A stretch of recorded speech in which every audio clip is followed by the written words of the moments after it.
youth ministries. And that's what I try to do over at the discipleproject.net over there, and on this YouTube channel, and on Facebook, and other places where I am. And so I want to welcome you in today. Thank you for being here. Today, this is called Office Hours, and I am answering 3 questions. That's what I do every Wednesday, 2 p.m. Central Standard Time.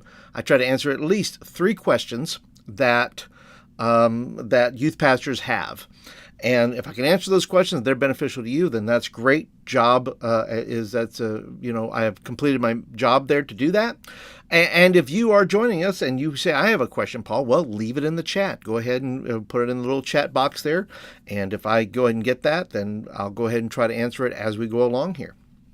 Now, if you are brand new, or maybe haven't been back in a while, let me know where you're from. I would love to know where you're watching this live stream from. Put that down there as well. And for those of you that are interested, on Wednesday mornings, had a great prayer time and devotion time this morning. Wednesday mornings, 8 a.m. We have prayer and a little bit of devotion time, and we just pray for our youth ministries, pray for ourselves, and pray for the churches we're in. And so if you're interested in that, 8 a.m. for that. Okay? All right, so we're going to jump in here in just a second. I want to tell you that today's question, our first question here that we're going to share today that we have, is brought to you by 30 free resources right here. That's right, 30 free resources you can get.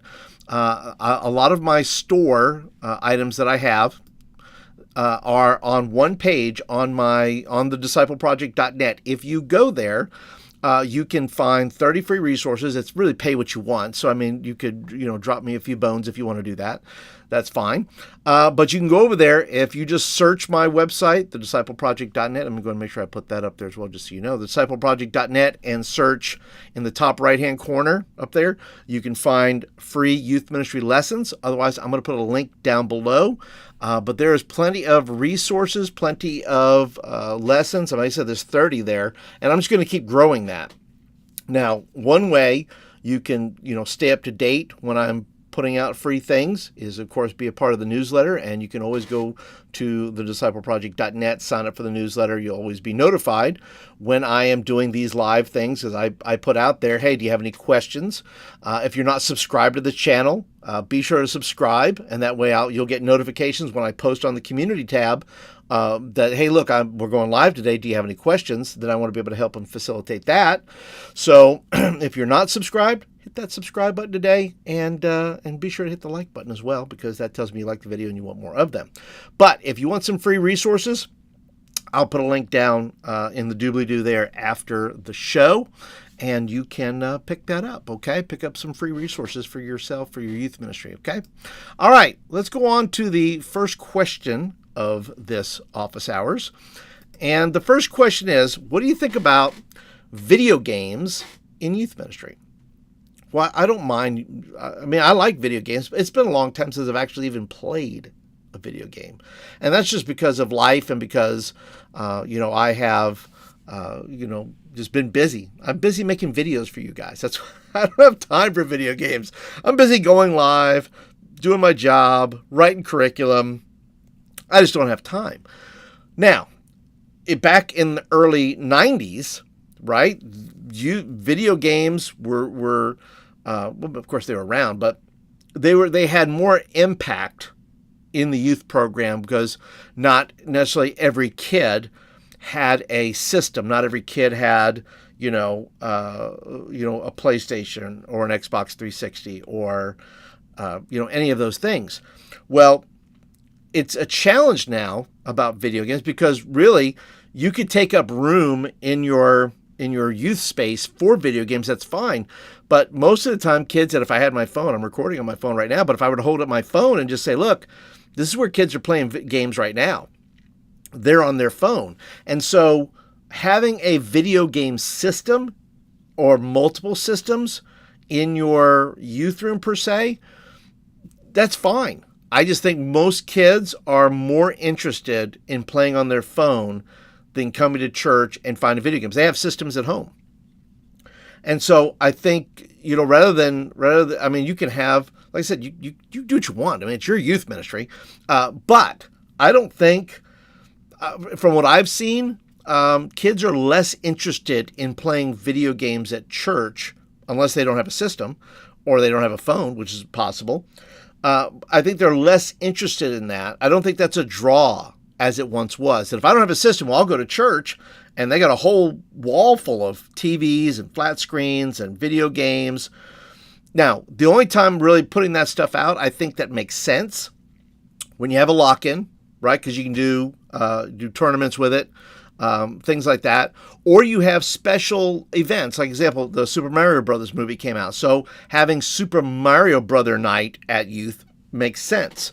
Having video games there, unless you run like some sort of like after school program or something like that, I don't know if video games make as much sense as having them as you used to have them, because video game systems are somewhat ubiquitous.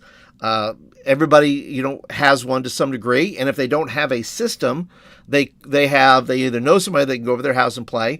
They're playing on their computer. They're playing on their phone. That they don't need a system anymore to be able to play games if they want to play games, right? So, but I will show you this.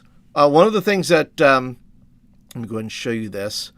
This is a night. This is a night I did where we focused on, like I said, doing a Super Mario night, but we did an old school video game night. And I think something like this is fun because it is unique in that regard. I mean, there's plenty of kids who have not played a Sega Genesis, or they've not played a Nintendo 64, or they've not played a Wii. And we put all that stuff out there, and we had a lot of fun with that because it was unique. And I think things like video games, when you bring something out, it either has to be you're going to get the new game first, where many kids maybe can't afford it, the new game at $70, $80 a pop, or you're doing something unique like this that offers kids, competing for a night, and that's your outreach kind of night. So, right, I think that's the best way. I think the best way to use video games is in those types of formats. I think you get a lot more bang for your buck in that regard than having a bunch of video games that you have to maintain, make sure people ain't stealing your video games. That's happened to me. You don't get as much pushback, or the things from parents, that you don't want to have shoot 'em up games. You don't want to do Call of Duty. You don't want to do some things. That's stuff you can do, in online yourself. That if you have a group of guys that you want to play Call of Duty with, well, then you can set that up with those students and play on a server and all those kind of things. Because you have Discord and you have other systems to be able to do that. But that's my take. I would love to hear from you if you have a take on this. If you have if you use video games in your youth ministry and you're using it effectively, I'd like to hear from you. Leave me some comments down below about how you're using video games, whether or not you think video games are passé, you don't have any video games. Maybe you think there's no place for video games in the youth room. That's fine too. You're welcome to come on, comment on that. I'm not pro or against per se. I just think there's better ways of tapping into that than having to go ahead and have 5-6 game systems in your room, unless you're really big, unless you have an outreach center, unless you have something like that where that's being facilitated, or a lock-in, or a special night. I just think there's better ways to tap into that video game culture maybe than having all these video games that are around, and make the nights more unique versus, hey, I'm going to youth group to go play video games, which like I said, they're playing on their phones mostly when we're talking, right? So yeah, let me know what you think down in the comments there. All right, if you're just joining, welcome in. Appreciate you being here today. If you have a youth ministry question, welcome to Office Hours, where I answer 3 youth ministry questions that are there, and that's the first one. The second one I'm going to bring up here in just a second, but I'd love to know who's watching, where you're watching from. Leave me some comments, where you're serving, how long you've been. Tell me something. Give me something you got in there that how long you've been serving in youth ministry. All the things. I'd love to know what you have going on. Okay, and this particular question is, I'm gonna put this up here. This particular question is brought to you by my newsletter. If you didn't know, I have a newsletter, And this newsletter it's called the YMRU, which is Youth Ministry Roundup. And the Youth Ministry Roundup is a fantastic resource. It has articles on youth and culture and trends. I try to put articles for youth ministry articles that are just for you, the youth pastor. That's programming, but also articles just for you for learning skills, for learning just take care of your heart, take care of your soul. Right? Some soul articles, which is about taking care of yourself. I have some great articles in there for that. I try to include that. I do books I'm reading. Sometimes I do playlists of that I do on Spotify for my youth group. I'm going to be I believe I got one going out for September next week. So you want to get signed up. If you're not signed up, get signed up. There'll be a link down below. If you don't want to wait, you can always go over to thediscipleproject.net, click on newsletter. You can sign up there, and you will get the newsletter right there in your inbox every week, usually every Monday. So if you are interested in that, and I hope you are, because once again, there's tons of resources in there. There's videos that I do in there, which are, some of them are game videos. Some of them are fun videos. Like I think I just put one in this time that had a volunteer sharing their story of why they volunteer in youth ministry. And those are great reminders. They're not just content for you to consume. They're videos which can be learning. You go, oh, that's a great idea. Or hey, I could do that. That's something we could do. And so I try to include some of those. Some of those are teaching, some of those are preaching, some of those are other things, but they're meant for your growth, because I want you to not only build a successful youth ministry, I want you to build a successful youth ministry career. So the longer I can keep you in youth ministry, for as long as you want to be in youth ministry, then I want to help you. And part of this is the newsletter, being able to do that. So you can go over there, go to thediscipleproject.net, sign up for the newsletter. You'll get a freebie. There'll be a lesson, right? I'll have, whatever you do, there'll be either a free lesson or a free resource, something in there that's going to give you something for free. And then every Monday, you will go ahead and get this newsletter. Okay? Fantastic. All right, let's go ahead and go on to the next question. Next question is, do you allow parents to volunteer in your youth meetings? Is this a good idea? But the way they asked this question was funny. Is this a good idea? Well, I don't know. I'm going to say that, and I always refer in my live streams, I talk about young Paul and old Paul. Young Paul, when he first started out 30 years ago, young Paul probably did not like parents. I don't know. I'm trying to think back, because I had some, even in my first church, I remember having a lot of parents help. They helped in the band. They helped be volunteers and things. I think young Paul is in agreement with old Paul. I think this might be unique. You might be seeing a unique moment here. Steve K says no. I know, but young Paul and old Paul, I think, agree on this. I want to say that a lot of young youth pastors see parents as an obstacle to what it is they're trying to do. And I don't know, even though we've all probably experienced that at some point, I don't think I felt like having parents involved in the youth program was a bad idea. And here's why. I think for different reasons. I think young Paul and old Paul had different reasons. We agree on it, but we have different reasons. Back then, it's because I needed volunteers and I needed help. So any parents, yes, come on in, help me out. Old Paul now thinks, because I believe that parents are the main disciplers of their children. You can't have it both ways, I think, because you say, parents, I need you to drive kids. I need your money to hand in for this. I need you to drive for that event. I need you to do things, but I don't want you involved on Wednesday night. I answer a question. We wonder why our parents don't respond to our emails, or they don't respond to our engagement. We're trying to engage with them. And I just don't think you can have it both ways. You can't stiff arm parents and say, no, you can't be involved. And I'll get to why. There's reasons why they can and why they can't. But you can't stiff-arm parents and say, no, you can't be involved. Steve wants to know, how old is old Paul? Old Paul is 55, if you can believe that, right? But old Paul, but the reason you can't stiff-arm parents and say, no, you can't be involved, but I need you to do all these things to get this program running. I don't think you can have your cake and eat it too.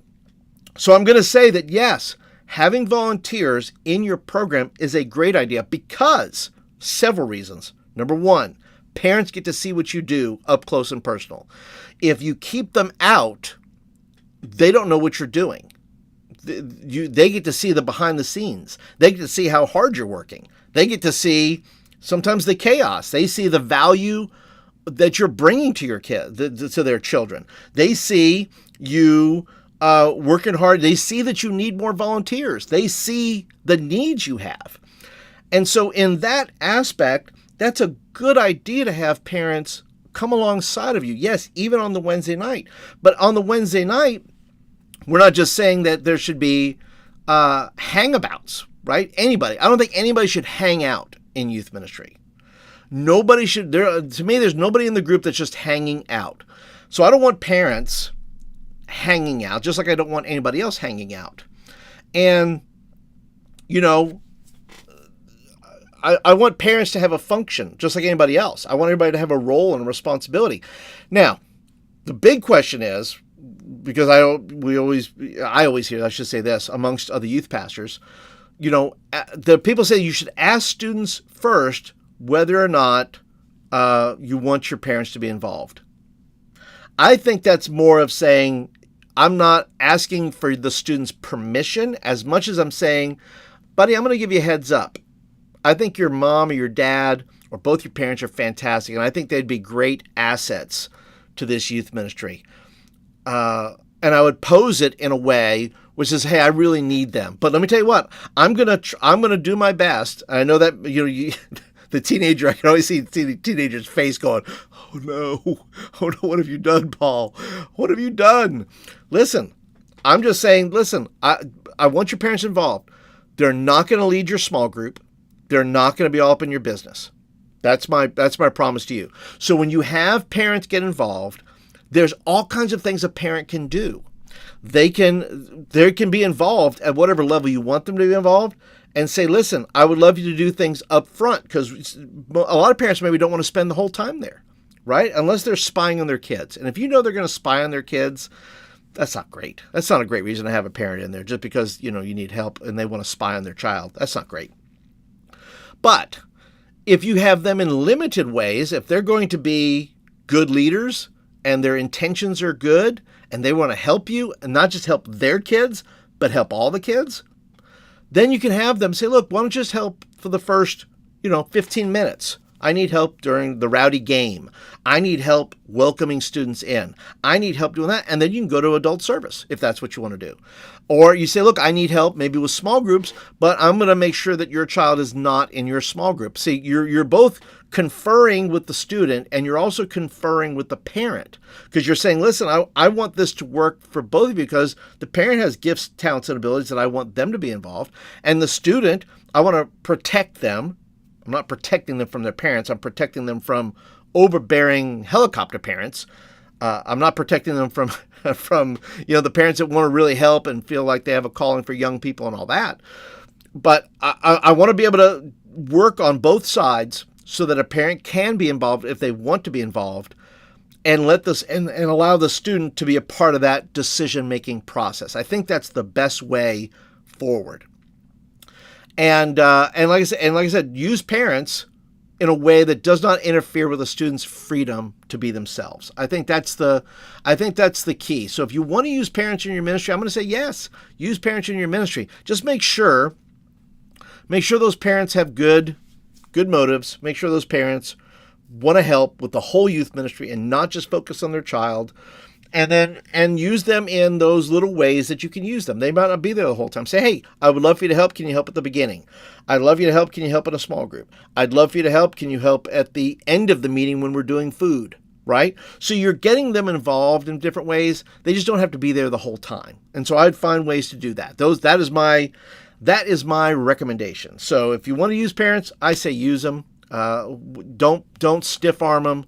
Don't say, "Oh, it's their time." It's their parents. It's their time too. You're connecting them and facilitating in a way that's going to benefit the youth ministry, the student, and the parent. We can work that. We can do that. That's within reason, within something doable that I think is good for the kingdom, good for the youth ministry, it's good for the family. We can be better at that. We can do better at that. And then correct along the way. That if we find out that parents did not have good intentions and they're being difficult in some way, or there's something they didn't tell you, well, then you can handle that as you go. But yeah, let parents go in. Let parents be a part and show them that you care. And I'll tell you this, if you get parents that allow them to be in and be a part, the engagement with them is going to be easier. They're going to respond to your texts. They're going to respond to your emails. They're going to respond to those things because they're involved and you're not holding them back. So that's what I think. Let me know what you think about having parents. Do you have parents involved in your youth ministry? How are you using them? How are they offering their gifts and talents? How do you process those things? I'd love to hear. Leave me some comments down below. So let's move on. We have one more question we're going to do. So this is your chance that if you would like to ask a question, now is your time to ask, because I'm going to wrap up here in just a little bit. I like to just do this for, last week I was an hour, so that was crazy. But I mean, normally this is a 2 to 2:30, maybe 2:45 would go over. But last week, lots of questions last week. This week, it's perfectly fine if we don't have a lot of questions. Okay? All right, it's time for question number 3. And before I get into that, I do want to let you know, if you didn't know that I have a podcast, okay? And it's called the Youth Ministry in Motion podcast. You'll see a lot of the interviews. In fact, if you go to, there's a tab on the community side. If you go the community tab on YouTube, if you go to my main page on YouTube, there's one that says podcast, and that's where I put the interviews. I don't put every episode. I don't do every episode live, but I will put the interviews there. And I want to say 30-something interviews, maybe more. I mean, and I've been doing it for several years, 5, 6, 7 years. And humble brag, but it is the #1 youth ministry podcast according to the algorithms. If you look it up, according to the algorithms, it's there. It's not necessarily everybody's favorite podcast, because there's other podcasts that are out there, but I will claim that #1 amongst the algorithms. And so if you were interested in weekly encouragement on the podcast, I talk about all kinds of different subjects. I have lots of different guests. Like I said, you can check the community tab. Would love for you to be over there and listen over there if you'd like, if you're into podcasts. And I'll put a link down to that in the show notes as well. So check it out and I upload every Sunday. And every Sunday I am at, I think about 4 o'clock in the afternoon is what I shoot for. And the episodes are anywhere between 30 minutes to an hour, depending on the subject we're talking about, or depending on if I have an interview or something like that. And sometimes I'll repost little clips from here just to, show people, say, hey, look, I'm answering questions and I would like to answer your questions as well. Yes, Steve Case, algorithms is like apologetics. According to the apologetics, my podcast is #1. I don't know if my podcasts are apologetically correct, but they're algorithmically correct. How about that? All right, let's move on to question number 3 for office hours here. Question number 3, how do you transition new graduates to young adult ministry? It's a great question, and it has been challenging. It is a challenging thing to do. And I think when you talk about young adults, they're 18 years old. Young adult, the name, that title that we put on kids there, we say they're adults, right? But my wife loves to say, listen, there's nothing about an age that makes you an adult. Just because you turn 18 doesn't make you an adult. Just because the government says you can vote, or you can drink, or you can go to war, any of those things, Nothing about turning 18. There's no magic number, my wife says, about being an adult. And depending on studies that you read and those kind of things, but I can attest to the children I've raised and the studies I understand in reading that the brain, the young adult mind, doesn't start to really mature until about 26, 27, 28. Some maybe go a little bit later, where this active reason starts to go in. And so when you say that they graduate from high school, these 18-year-olds, I'll tell you this, these 18-year-olds that I've graduated over the years, over 30 years of youth ministry, all of them would love to have stayed because youth ministry is the most fun that kid's ever going to have in church. It just is. It just is. Because there's not a lot of churches that do youth camps. They don't go on camps together. Majority of churches don't do retreats together. Most churches, you come in and you then have to translate the 18-year-old who has learned all this through youth group and other things, and then they go into an adult congregation, and it's completely and utterly different. And in fact, I don't know why we're shocked anymore. Why a kid says, "Well, I don't really want that. I'm 18 years old. I still want to have fun, and nothing about this is fun." And you say, "Well, being adult's not fun." Let's go back to that. I'm going to tell you, they're not there yet. The bread is still in the oven. Don't take it. If you take it out early, the inside still undercooked. I'm just telling you. And so that brings up the question then, what do you then do with young adults? And I'll tell you something, and I've really had the most experience in doing that this year, oddly enough. And I'll tell you what happens in about a year after these seniors graduate. I don't think the result's going to be different, but I think the attitude is going to be different. Where I have integrated, and I think this is part of your young adult strategy. The young adult strategy starts when they're in 6th grade. You have to have the strategy already done. The intention is, well, how do I get this kid to come back to church? It's not about coming back for service, coming back to the service so that they can sit in a seat and listen to a message. I don't think that's what it's about at all. I think the plan is that you are going to integrate this student from 6th grade to they're a senior with the congregation. And I talk about this all the time, that the opportunity you have to integrate adults and students in ministry, if you'll do that, I don't think the outcome is different in the sense that, yes, kids are still going to go off to college. They're still going to be out for a little while. They're going to be out from under the parenting where they're not going to try to wake up an 18-year-old on a Sunday morning and make them go to school or make them go to church. They're going to take that break because that season of being told what to do is done. They don't have to do that anymore, so to speak, right? But this year, like I said, having this year with students is we have done our best this year, probably the best opportunity I've had in a church to integrate, because our students now lead worship on a Wednesday night with our adult congregation. They sing on the worship team in the adult congregation, small church, small youth group. So I have, it's not this, crazy thing.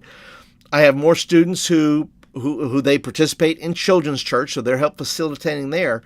So they have had opportunities and responsibilities where they understand that what they do matters. What they do to serve the congregation matters more because they're participating in it.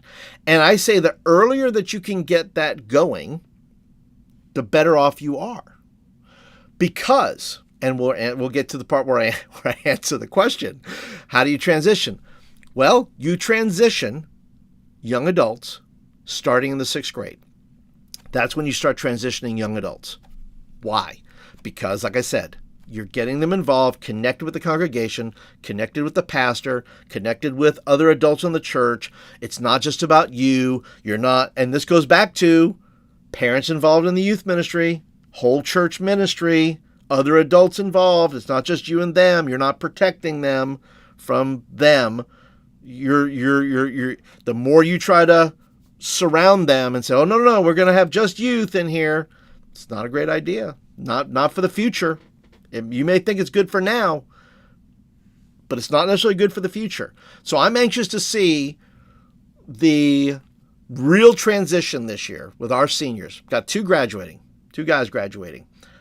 And I want to see what that looks like. And once again, not everybody's involved in that, in the worship team, in the Sunday morning, Wednesday, all that. But I am interested to see what that looks like. And hopefully those memories that we're building right now will also, regardless of where they go to church somewhere, their expectation is they're going to go and get involved. They're not just going to go to sit. They're going to say, I've discovered something. I've discovered my gifts, my talents, my abilities, what God has designed me for. And now I want to go to, that's part of us teaching this, go to another congregation and serve them, right? They're built to serve, not built to sit. And so we're trying to help facilitate that. The other option, I'll give you another option here. I have philosophized all this, right? Now, I'll give you some practical ways. Would you like some practical ways? Some practical ways are this, because not everybody's on that level. So how do you transition? First of all, the young adults that they're graduating out, because so many churches do not have young adult ministries, that it can be very awkward, especially if you don't have any young adults, right? And you're graduating a young adult and they are the young adult ministry. It's just awkward. Or, it's just an awkward thing to start, but you don't have that many young adults and some are older. They're like 22, 23, and then you have an 18-year-old come in. It can be awkward. So if I am developing leaders, I will see if the person that is graduating, there's only a few maybe, I'll say, listen, you can come back, but you're going to serve with me. You're going to be an intern, or you're going to be a volunteer, or you're going to be my assistant. And I give them roles. I just won't let kids hang out. Maybe. Some are not ready. Just like there's some kids that are not ready to graduate from children's church to go into youth ministry. Let's just be honest. There's just some kids that are not ready to get right out of youth group and then throw them into the adult congregation. They're just not. From a maturity standpoint, they're not. Just like little kids that are small, or they're underdeveloped, or they're just not there from a 6th grade kid who is as nervous as can be and needs another year, baking in the children's ministry, and then let them come over. That's okay. So I don't know why we're quick to just push out kids there. There are some kids I'll say, listen, why don't you hang out? You'll have some very basic responsibilities, but hang with me for another year if you want to hang with me, and I'll help you, right? But don't be a problem. Because the minute they start to be a problem, that's when when you start being a problem, you can't. Things like, trying you're there to get with some girl or some guy. I'm not interested in that. You can't do that. And so we're not going to have that. So to reiterate, young adult ministry starts in 6th grade. Integration with the congregation. Building relationships between the youth and the adults. So that when they do graduate, it is not, I'm graduating into some strange thing. This is normal. I know these people. They're welcoming me in. I would also recommend you do, just like you do a transition thing for, you do graduation ceremonies or whatever for, you honor the graduates. There needs to be something where there's like you do transitions for middle school students, right? Welcoming them in and do a retreat and all this stuff. I don't know why there isn't a young adult retreat with adults congregation people helping lead that is saying, welcome in, not just go have a seat and pay your tithe. Nobody wants that. Young adults don't want that. They want something deeper. They want some relationships. They want some things that are important. Okay? They want something important. They want church to mean something. And we, the body, can help facilitate that if we would do some things right by them. And so I hope that answers the question. Hope that answers the question of how do you transition new graduates to young adult ministry? Sometimes you do. Sometimes you don't.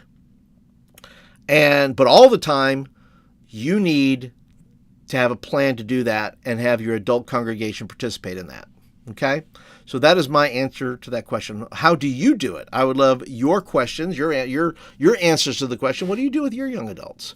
What do you do with the students that are graduating? What do you do with the ones that are hard that you know that once you release them, they're going to go away? What do you do do you let some hang back behind? But I'd like your comments. You let me know down below what you think. But I thank you guys for joining me today. Thank you for being a part of the live office hours today. Appreciate you being here. If you're not a subscriber yet, go ahead and click that subscribe button down there and hit the thumbs up button that tells me you like the video and want more of them. And that is it for today, everybody. Hope that you enjoyed it. Hope that it was a lot of fun for you. It was fun for me. I want to thank Steve Case for jumping on board. And hey, Chris Coker, what you up to, man? Our student space needs updated. How do you help our group take the steps to make that happen? You have just come in under the wire, sir. I was just about signing off, but you are under the wire. So let me see if I can put that up here. Okay. And let's see here if I can change the color on this. Hey, look at that. I can do things. So it says our student space needs updated. How do you help our group take the steps to make that happen? Chris, I have, if you don't know, on my channel, okay, if you're on my main channel, which is, if you just look in YouTube at the Disciple Project Outreach, you can find that there if you just type in Paul Turner Youth Ministry. But if you go to my front page, and I'll put a link down below if you need that, I have about 50 videos on room design. They're all everything from me when I was at a church for 8 years and they built the youth space with my input. And from that point onward, you'll see lots of design videos in that. You'll see me going to other youth ministries, and you'll see me, it's called More Than a Youth Room. And I show you around other people's youth room to get ideas. And if you're here in the state of Alabama, Chris, which I think you are, I can always come by and take a look and just kind of walk around and give you some ideas and some thoughts. But I think that list of 50 videos I think that I have in there there's a lot of videos in there that you can get ideas from about. But one of the keys, Chris, is having your students participate in that. I heard a youth pastor say this one time in a video, and he said, it's probably the worst thing you can say to a student is, look what we built for you. Look what we built for you. And students are not loyal to a room. They're relationships. They don't have a relationship with the room or the space. They have a relationship with its leaders.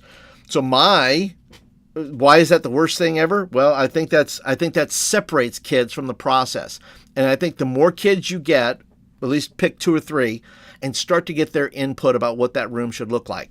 I think every space there's a DNA in your youth group that things they like, things that could, that they're going to like. They say, oh man, we should have couches, or we should have this, or we should have that. And yes, the adults have to come in the room and say, no, we're not going to put a dunk tank in there. No, we're not going to put a riding bull in there. So the adults, yes, will say yay and nay on some things. But Chris, I'm going to encourage you, get some of your students to walk through there. And okay. Let's see. Let's see.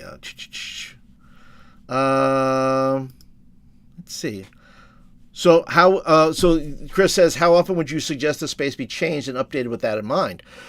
I think you could go, I think you're always tweaking. I don't think you have to do a full renovation unless you want to. But I think you're always tweaking. I was always tweaking. If you watch those videos that I have on the channel here, Chris, you'll see me. There's banners. There's flags. There's new furniture. There's things we're trying out. There's a cafe in there. I think food's a critically important part of youth ministry. So if you put a cafe in, it doesn't have to be flashy, but I think a place where food can happen, I think is always a good idea. Always a good idea for eating, for fellowship, for all those things. So I would say that I think you're always tweaking as you go along. I think once you get a few things in place, you kind of see how the space settles a little bit. And what I had a whole back room, Chris, that kids didn't care about. I had to try to sell that. I had to figure out ways to get kids back there because the front room was so big, everybody could congregate there. And there was no reason to go in the back unless I had some sort of special function or required them to go back there. So I think you have to watch the patterns of your kids. So let the room settle once you've made some tweaks and see where students gravitate to, right?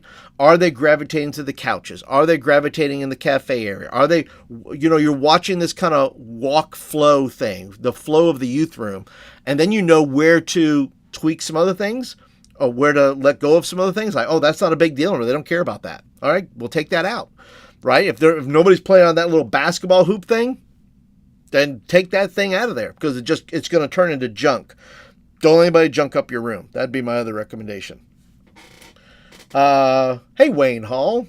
Wayne says, go to Wayne. Wayne says, we lost our youth pastor due to needing to make a change, and now my wife and I are rebuilding the team. Any leaders, team and leaders, any suggestions? Well, Wayne, I would say, this is like a speed round, everybody.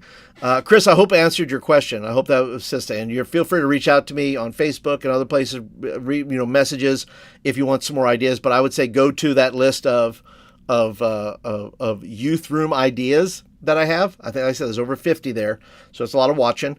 Or you can just reach out, and I'd be happy to help you in any way I can help you. Wayne, for you, says we lost, once again, I'll reiterate the question. We lost our youth pastor due to need to make a change, and now my wife are rebuilding the team and leaders.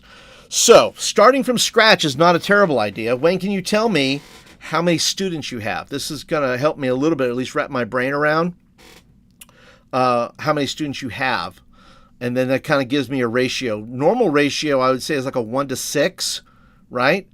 So you don't need a ton of leaders, but I would say I have different people. I have, in my small group, 6, 7 students.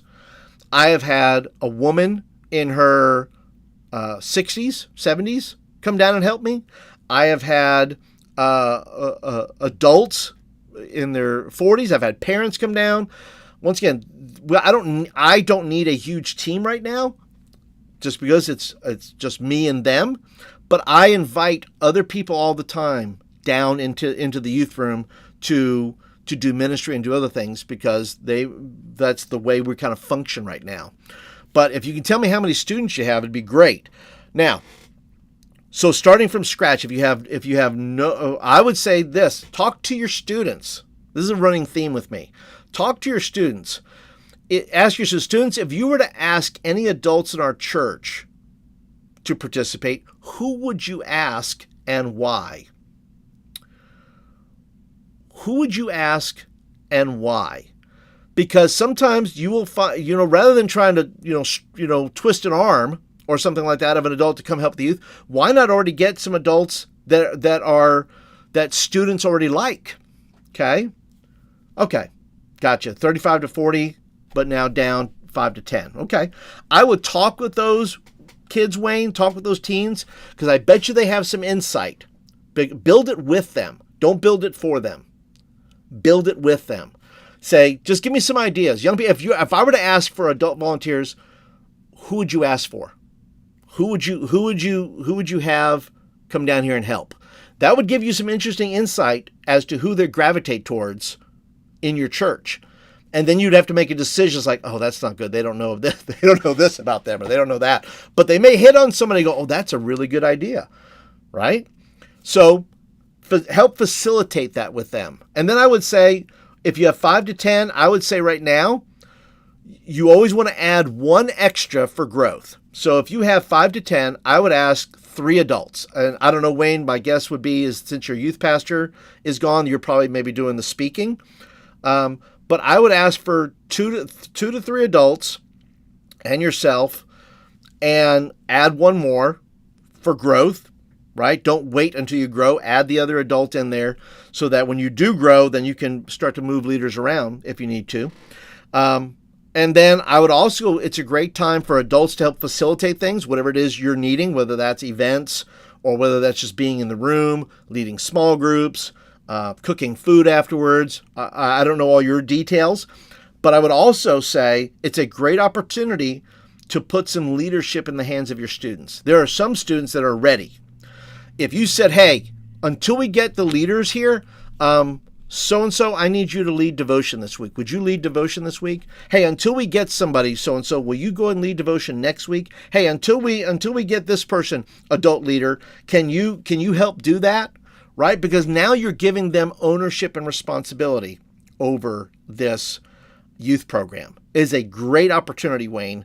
Don't fear. God has the right people for your youth group, the right leaders for you, but don't waste a good opportunity to involve these students in that process. And there's a link on ownership I want to send you to. It's right here. I'll put a link right up there after when this video is done, or down below, I should say. I'll put it down below, and you have an opportunity to talk about ownership with your kids and allow them to be a part of the youth mission. So I hope that was helpful. Hopefully that was helpful, Wayne. I think you're going to do great. Feel free to reach out to me if you have any other questions, and I'd be happy to help you with it. Okay?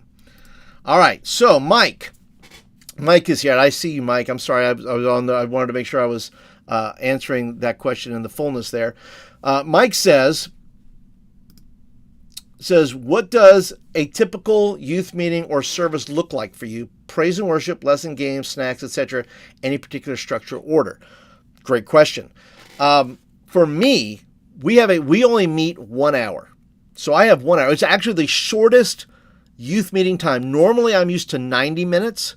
Sometimes upward to 2 hours, minimum 90. But because I only have an hour with them and 15 of that is praise and worship, my students go upstairs and they do praise and worship for the adults. They do a great job. They crush it. And they do a great job. And after that 15 minutes, then I have 45 minutes with them. And so some nights I do have a game. It could be something physical, a physical game, something I've learned, something I found on TikTok, something like that. It's just 5 or 10 minutes maybe. And then the rest of the time is me teaching or them teaching. It's discussion driven. So we talk about announcements. We talk about, we do planning together. So part of that meeting is, because I have a smaller group, I can do planning with them. So we have an event coming up soon, and I just sat with them as part of our meeting and said, hey guys, we're going to go here. Is this date okay? Right? Everybody good with the date? Great. What time do we want to go? How about 11 to 2? Is that good for you? Yeah, we do that. How about the package we want? So what kind of package do we want to have? Do we want to do glow-in-the-dark putt-putt and this and that and have lunch, and it's all for this amount? So part of my meeting is, because we're smaller like that and we're a little bit more agile, right, to be able to do that, we do planning together. And so part of my meeting is planning with them. Part of it is them just coming in, and I'll, like I said, sometimes I'll get started real fast, or sometimes I'll say, look, let's hang and breathe a little bit. We'll talk about the day. How is your week going? Some of those things. But man, when I tell them it's time to get into the Word, it's just time to get into the Word, right? I say, look, pay attention. Shh, right here. Focus, right? I need you. And so my format for these meetings are fairly standard. It's come in, I'll just go down with you. 15 minutes of them leading worship upstairs for the adults. They come downstairs, and depending on how much time I have, and if I have a game, I'll play it. If I don't, I won't. And it can be an activity. It doesn't have to be a game per se, but something they're doing. So we do that. We go over any announcements or anything that's going on. Okay. We do a little bit of planning if we need to. Then I will go ahead and spend the next 20 minutes teaching. And that is my format that I have with my students. And that will change based on what we're doing. Next week, it's I'm having a fun night with them called a barbecue. Having a Barbie, yeah, sounds just like it is, a barbecue, where you just wear pink and we're having a cookout together. So the nights, the type of the outcome that I want for that Wednesday night, it changes, right? If it's a traditional meeting, then we do that. If it's something fun like the outreach that we're going to do with the barbecue, then we do that. So that's what we try to do, Mike. Hopefully that answers your question. And I hope that I have served you guys well today. At least I hope I have. I hope I've answered a bunch of questions. Don't forget to go ahead and hit that thumbs up button. That tells me you like the video and all that. If you're not a subscriber yet, subscribe. Hit the bell notification. You're going to know when I go live then. So be sure to go ahead and do that. You'd be shocked at the vast amount of people who watch my videos who are not subscribed. Why would you not be subscribed? You get all this value. I've been on here for almost an hour answering questions. Hallelujah. And I'm thankful for it, by the way. And I'm thankful for all you guys. Wayne, Mike, Chris, and Steve, Case, thanks for stopping by. Appreciate all you guys being here today. Thanks for being a part. Mike, super helpful. Awesome. If you have more questions for next week, leave them down below. You can always reach out to me on Facebook, other places, and leave me your question, and I will address them next Wednesday, 2 p.m. Central Standard Time. And guys, have a great youth meeting tonight. If you're meeting tonight, have an awesome youth meeting. Go love your kids. Go take care of them. They love you. They want you to be there, and have great confidence that the Lord is with you and that you're stepping into a place where you're loved, you're cared for, and don't doubt yourself. All right. That's it for today, guys. Thank you so much for being here. Appreciate you being a part today.